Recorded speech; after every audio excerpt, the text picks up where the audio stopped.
Assalamualaikum warahmatullahi wabarakatuh. Saya Ilmiati Lina Safitri, NIM 05010220010 dari kelas HES-A. Assalamualaikum warahmatullahi wabarakatuh. Perkenalkan, saya Dewi Hanum Aziza, NIM 05010220009 dari HES-A. Assalamualaikum warahmatullahi wabarakatuh. Perkenalkan, nama saya Ahmad Lukman Khairullah, nomor NIM 05020022031 dari kelas HES-A. Keluarga. Pada suatu hari, ada berita duka dari keluarga Ibu Marfu'ah.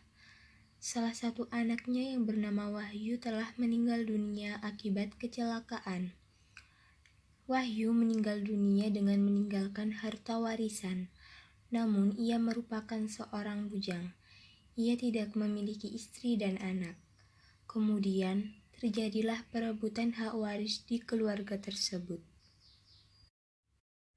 Kemudian, Lukman pun dilaporkan ke polisi.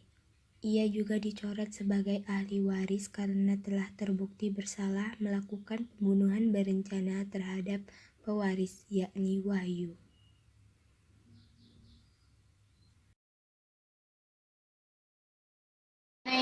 Masmu kan sudah meninggal tanpa membuat wasiat terlebih dahulu. Dia juga tidak memiliki anak dan istri. Lalu bagaimana pembagian harta warisan ini?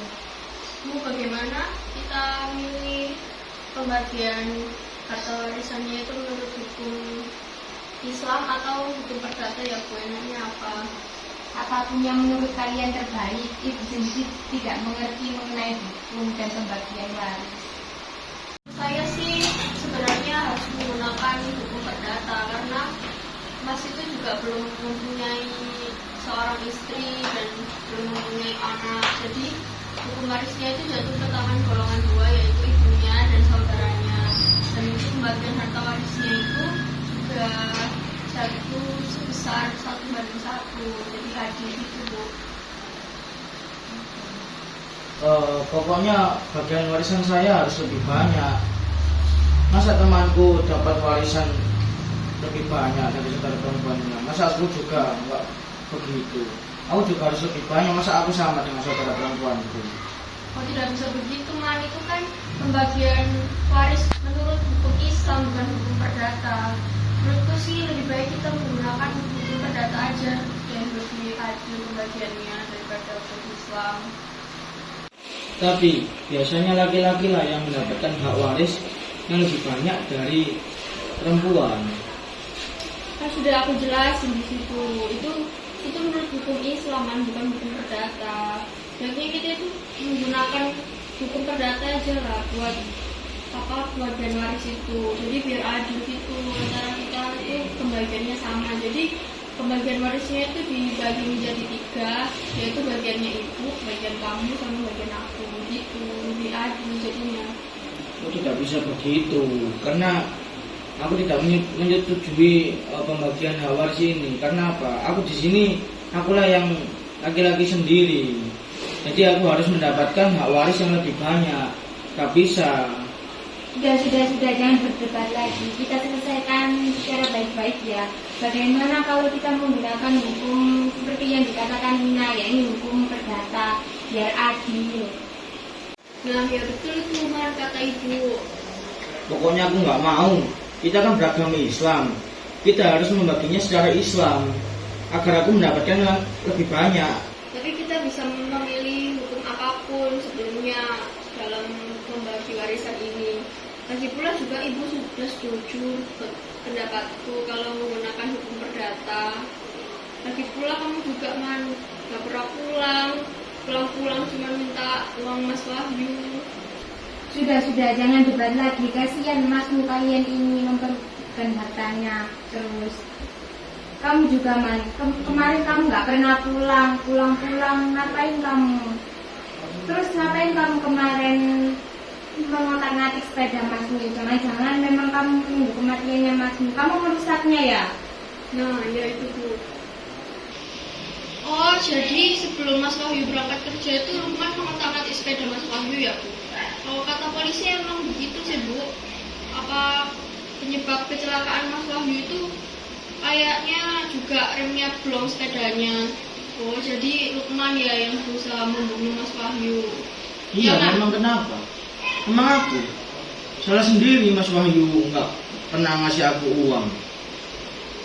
Aku melakukan itu agar aku mendapatkan semua hartanya. Itu bukan salah Masmu, Man. Itu salahmu sendiri. Harusnya kamu membiayai hidupmu sendiri. Kamu harus bekerja. Untung-untung Masmu sampai saat ini masih membiayai kita. Kalau begitu Man, kamu bukanlah pewaris dari Mas Wahyu karena sudah diterangkan pada pasal 838 KUH Perdata mengenai pewaris yang tidak berhak mewaris. Aku dengan ibu akan melaporkanmu ke polisi Man, karena kamu sudah salah, sudah berusaha membunuh Mas Wahyu atas kematiannya itu. Iya, betul itu, Man. Ya sudah deh, saya mengaku bersalah atas semua kejadian ini. Oleh karena itu saya ingin minta maaf untuk kepada ibu dan kepada Lina juga. Saya ingin minta maaf atas keegoisan saya ini. Saya menyebabkan Mas Wahyu telah meninggal dunia. Kita selesaikan masalah ini secara baik-baik dan secara keluarga saja. Jangan dilaporkan ke pihak yang berwajib. Ika. Oh, nggak bisa begitu Man, kamu tetap kita laporkan ke polisi dan pihak berwajib karena kamu juga udah berusaha membunuh Mas Wahyu dengan cara seperti pembunuhan berencana, karena udah melukai Mas Wahyu dengan mengotak-atik sepedanya lalu remnya blong, lalu Mas Wahyu kecelakaan dan meninggal. Nggak bisa begitu kalau kamu tidak menyelesaikan masalah ini ke pihak hukum yang berwajib. Kita akan tetap melaporkan dan kamu juga tidak mendapatkan hak waris dari Mas Wahyu. Rika. Iya, betul itu. Enak sekali habis membunuh minta dimaafin. Berikut ini adalah sebuah penjelasan singkat atau tips tentang pembagian harta waris menurut hukum perdata. Pembagian harta waris bisa dilakukan menurut hukum perdata, hukum Islam, dan hukum adat. Dan pada video kali ini kita telah membahas pembagian hukum waris menurut hukum perdata.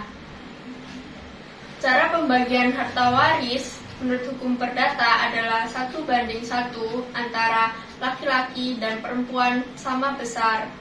Dalam hukum perdata pada pasal 832 BW atau biasa disebut KUH Perdata, orang yang berhak menjadi ahli waris dibagi menjadi 4 golongan, yaitu pertama, golongan 1. Golongan ini adalah suami atau istri dan anak kandung, atau biasa disebut juga dengan garis lurus ke bawah. Hal ini diatur dalam pasal 852 KUH Perdata atau BW. Kedua, golongan 2. Golongan ini adalah orang tua atau sanak saudara kandung beserta keturunannya. Biasa juga disebut dengan garis lurus ke atas. Ketiga, golongan 3. Golongan ini adalah kakek dan nenek. Keempat, golongan 4. Golongan ini adalah paman, bibi, dan sanak saudara atau biasa juga disebut dengan garis lurus ke samping. Apabila seseorang meninggalkan suami atau istri dan anak kandung yang merupakan golongan 1, maka golongan 2, 3, dan 4 tidak berhak menerima hak warisnya. Apabila seorang bujang meninggal, maka ahli warisnya merupakan golongan kedua, yakni orang tua dan saudaranya beserta keturunannya. Sedangkan golongan ketiga dan golongan keempat tidak berhak mewaris. Namun apabila seseorang meninggal tanpa meninggalkan golongan ke-1 dan golongan kedua, maka ahli warisnya merupakan golongan ketiga, yakni kakek, nenek, dan leluhur. Sedangkan golongan keempat tidak berhak mewaris. Begitu pula jika seseorang meninggal tanpa meninggalkan golongan ke-1, kedua, dan ketiga, maka ahli warisnya merupakan golongan keempat, yakni paman dan bibi. Namun, jika seseorang meninggal tanpa meninggalkan sama sekali ahli waris, baik itu dari golongan ke-1, golongan kedua, ketiga, maupun keempat, maka harta warisannya akan diambil alih oleh negara. Keluarga almarhum Wahyu Yang berhak menjadi ahli waris adalah golongan kedua, karena Wahyu merupakan seorang bujangan. Jadi ahli warisnya adalah ibu dan kedua saudaranya, yakni Lukman dan Lina. Namun Lukman itu menjadi ahli waris yang tidak berhak mewaris karena Lukman telah melakukan pembunuhan berencana terhadap Wahyu, sehingga ia tidak berhak mewaris.